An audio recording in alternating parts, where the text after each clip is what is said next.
I am Henry VIII of England. I was born on the 28th of June, 1491, at the Royal Palace of Greenwich, into the House of Tudor.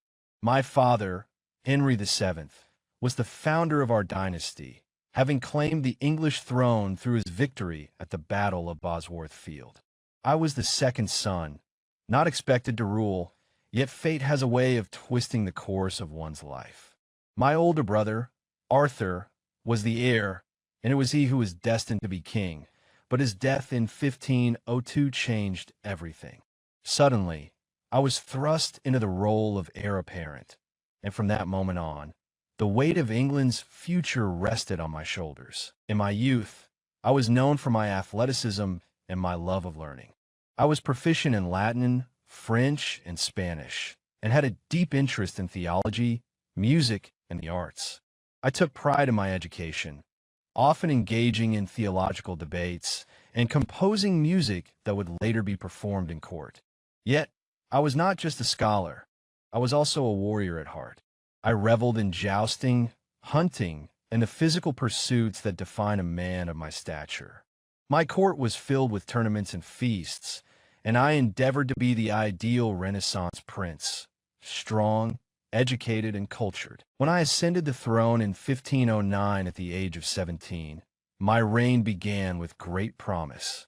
I inherited a kingdom that was stable and prosperous, thanks to my father's careful governance.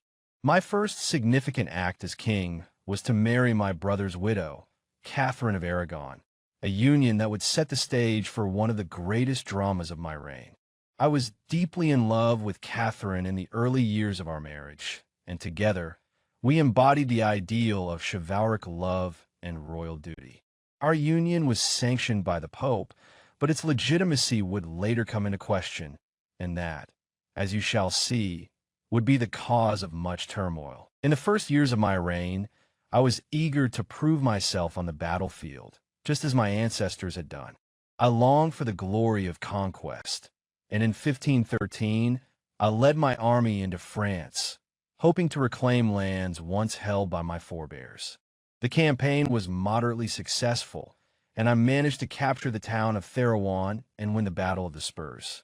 Yet, my ambitions were always greater than my resources, and despite my initial success, my ventures in France would not result in any significant territorial gains.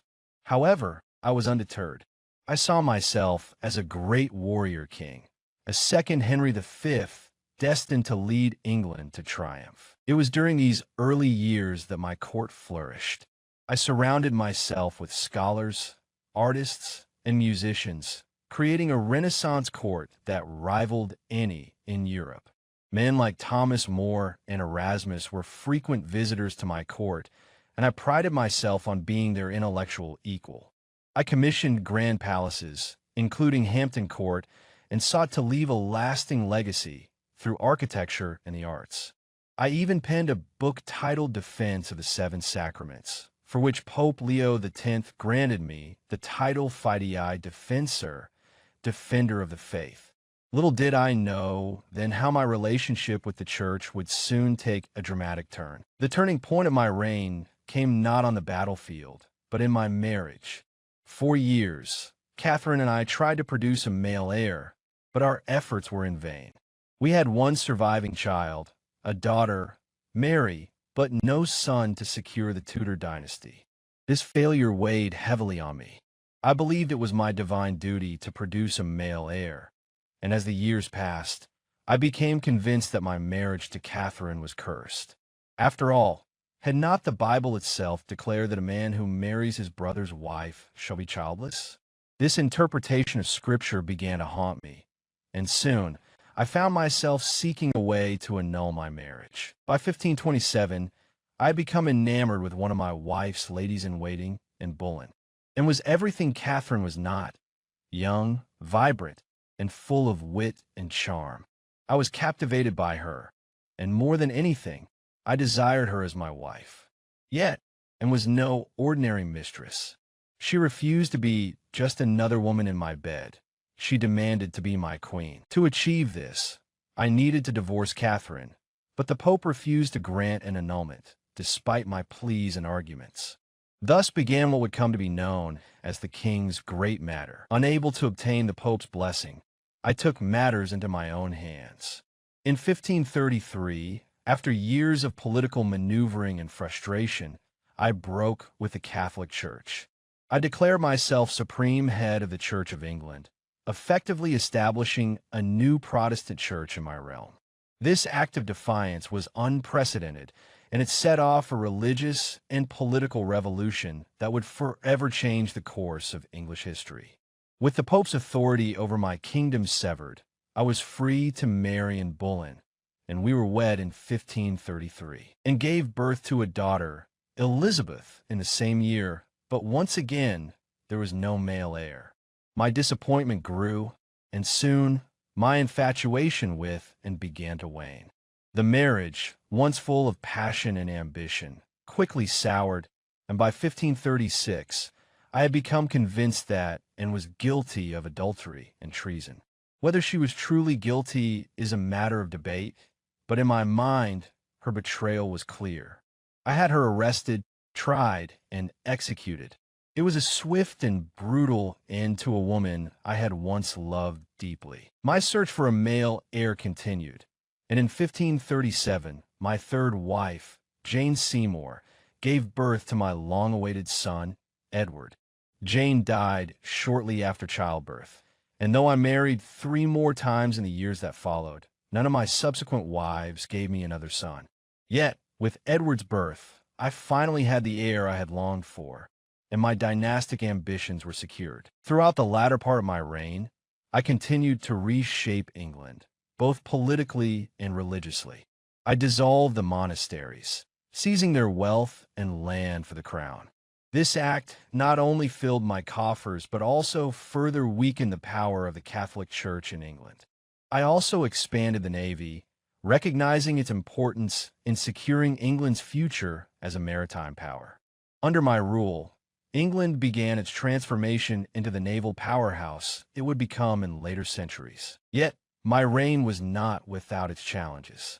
The break with Rome led to widespread discontent, and I faced numerous rebellions, most notably the Pilgrimage of Grace in 1536. This uprising, fueled by anger over the dissolution of the monasteries and the changes in religious practice, was the largest rebellion of my reign. I suppressed it with ruthless efficiency, executing its leaders and quashing any hope of resistance. As I grew older, the physical vigor of my youth began to fade.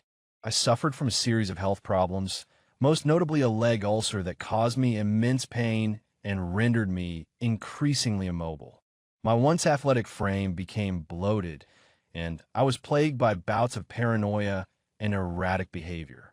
Some say my deteriorating health affected my judgment, leading to more tyrannical decisions and a reign marked by fear and suspicion. In the final years of my life, my focus shifted to securing the future of the Tudor dynasty. I arranged the marriages of my children, Edward, Mary, and Elizabeth, hoping to strengthen England's position in Europe.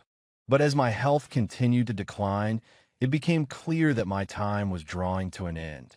I died on the 28th of January, 1547, leaving behind a kingdom forever changed by my reign. Looking back, I see my legacy as one of both triumph and tragedy. I strengthened the monarchy, expanded England's influence, and left behind a church independent of Rome. But my personal life, marked by failed marriages and broken relationships, cast a shadow over my achievements. My children, Edward, Mary, and Elizabeth, would inherit a divided kingdom, and it would be Elizabeth who would truly secure the Tudor legacy. Yet, despite my flaws, I ruled as I believed a king should, with strength, conviction, and a determination to leave an indelible mark on history.